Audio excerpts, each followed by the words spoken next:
Phil and Pavel. Phil and Pavel. Now, are you missing anyone right now? It's just the duo? Yes, just a few. That came to New York? I'm missing my wife. Aw, she's back in Czech. She's coming on tomorrow, actually. Oh, that's right. That's nice. So what brings you to New York? You have some gigs lined up? Like you're going to have some Havoc? Yeah, we have a gig called... Speak loud. Yeah, in Newark we have a... Newark? Like New Jersey? New York. New York. We have a gig on Friday 11th at the Delancey. Friday the 11th at the Delancey? I feel like, did you ever see Saturday Night Live? When, And then on Sunday 13th at Otto's Shrunken Otto's Shrunken Head is where I do ReWandWho from every Wednesday. You know Frank Wood? I know Frank very well. Yeah, the guy who made microphones redundant. Yes, he did. Well, exactly. I learned a lot from Frank. That's why I'm so loud, because he overtalks everybody. But we love Frank Boy. He's a good guy. But those are the dates I'll be in Cleveland, actually. Okay. Rock and Roll Hall of Fame. We were just in Youngstown. Really? Yeah, and I'm playing in Cleveland on the 12th. And we go to Toronto on Wednesday. How is that? I have never been we haven't to been there Toronto. yet. Oh, you're going? We're going on I Wednesday. want to go. I want to go. Wednesday's our show at Otto's. Okay. We keep crossing, but this is why we're here right now. So you do a lot of things. You're like, you have things in a lot of different Yeah, we're pots. kind of like Renaissance man.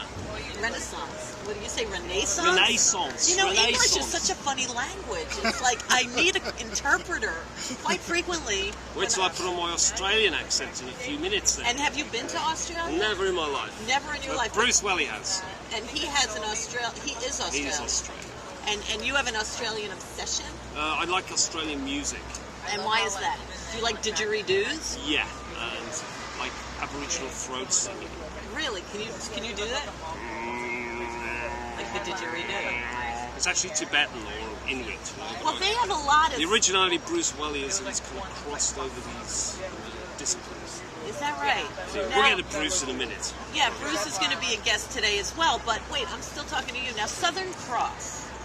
Do you get a lot of flack about Crosby, Stills, and Nash because of that? I Googled Southern Cross and I got a lot of Crosby, Stills, and Nash. Yeah. You know they have that song, right? Yeah, sure. And do you like them? I like Neil Young. Yeah, exactly. The one that came and went, right? Yeah. I love Neil Young. Yeah. He's amazing. Yeah, he's one of the few people I still kind of dig after all these years. I heard his newest album is probably the best one ever. That's what someone recently I heard the just told same. me. But back to you guys. You write a lot about the dark side of things. Like Alice's Dead Flowers. Like, did you have a certain flower in mind when you were talking that dead flower? Like, No, could it was be... more the girl that was dead than the flowers. You know, the flowers to commemorate her psychological. Now, is that like Go Ask Alice, Alice? Is it drug related? Is it No, it's just a girl's name. depressing? Like Alice in Wonderland. That's what I heard you say size in there. You said, you were, you know, Alice in Wonderland is just, you know, do you think there's an Alice in every girl? Yeah. And how do you think that? Well, they're sort of, they're more into the kind of emotional, romantic, kind of, like a cliche. Cinderella? Yeah, like, I think, you know, every girl inside wants to be a little princess. Of course. Every guy wants to be a king. Well, not every, but Oh, many. yeah. I think the majority. Yeah. There are exceptions to I that. went through a period in my life when I was doing a lot of this drug stuff. Yeah, which was your favorite drug? Heroin. Yeah? And did you ever, like, fall asleep in a bathtub?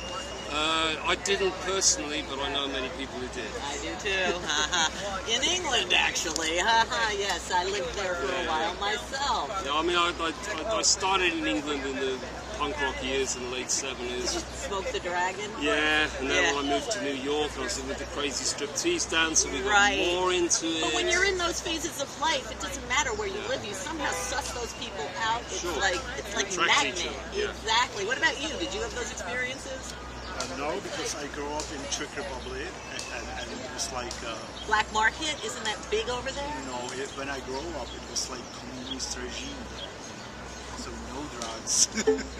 Oh, I'm sure we could have found them. Yeah, yeah, you can. You get like these crushed up tablets, you know. I think they used to sort of bang that stuff. Right. Like Yeah. abscess, you know? Yeah. Oh God. You're bringing me back, kid.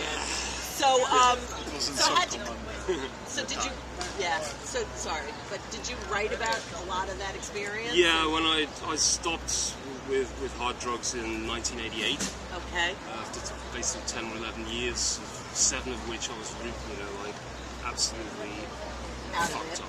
Yeah. 10 times a day. Of course, I can get the money that puts up in my arms. Speak loud. And, I got to be like 35 years old, and I thought, well, I could see the rest of my life here. I'm either going to die of an infection, Right. more about AIDS on TV. Right.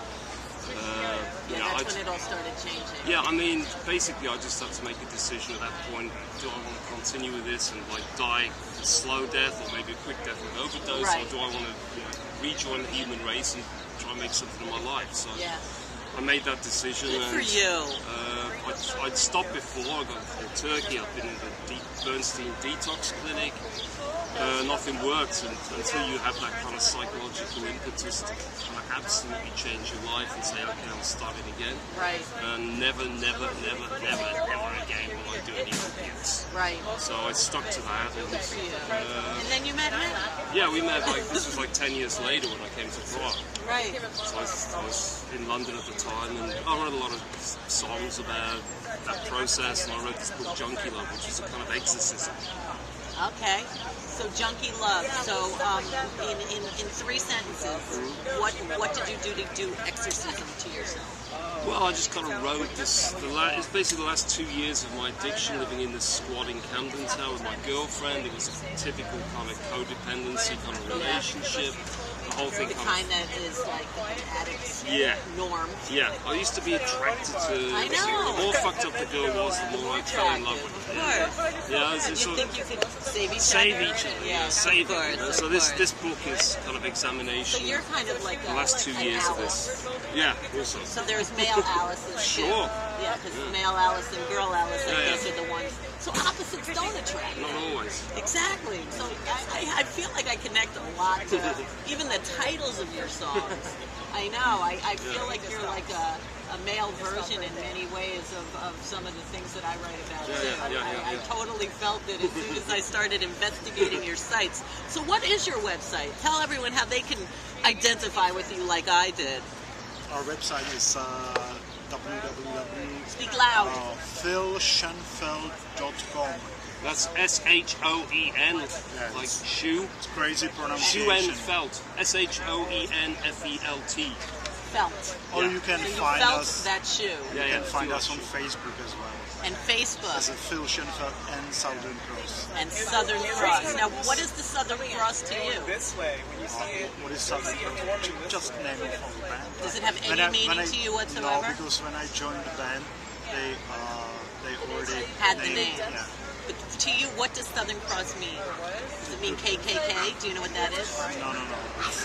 It's stars on the That's what I Australian think. flag. That was one of the undertones of the name. See, I'm telling you, I get you, I think. It's weird, Well, the right? first album, the solo album I did was called Backwards Crucifixion, so it was kind of going on from that, kind of like. Okay. I really like a lot of the kind of Southern American, not South American, it's Latin American, Right. Southern states, like Yeah, Bible no. Belt literature, like Flannery O'Connor, William Faulkner, that kind of stuff. Right. So, like, I was going through a period where I was like really obsessed with this kind of American Gothic. So what do you think about Elizabeth Taylor? Whew.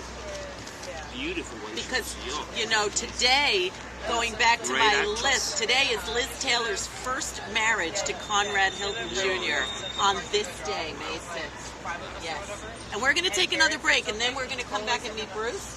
Oh, we do another song? You want to do a song? Yeah, because it's connected with what we Southern just Cross? talked about. Yeah. Oh, then do we have time to do that? We get about 6 minutes. Oh, yeah. Okay, it's enough. Southern Cross. This song is Hospital. This is written about the 12 days I spent in Bernstein Detox Clinic. Did that help? Or was No, it just another they kicked me out after 12 days on a rapid methadone reduction cure, and Yeah. you're still sick when you come out. So it was a Christmas and New Year, I think, in 1983-84. So it's a Okay. reference to the silver ball falling on Times Oh Square. my gosh! I don't know if When that's the still, they camera still is do off, that. yeah, they do. I have to tell you something about that exact New Year's Eve that happened, 83 to 84. Yeah. You have no idea. Oh my God! break and then we'll jump in. How about that? We'll take a quick break and jump back in. All right, we're going to take a quick break and then we're going to come back to that. Yeah. Wish that you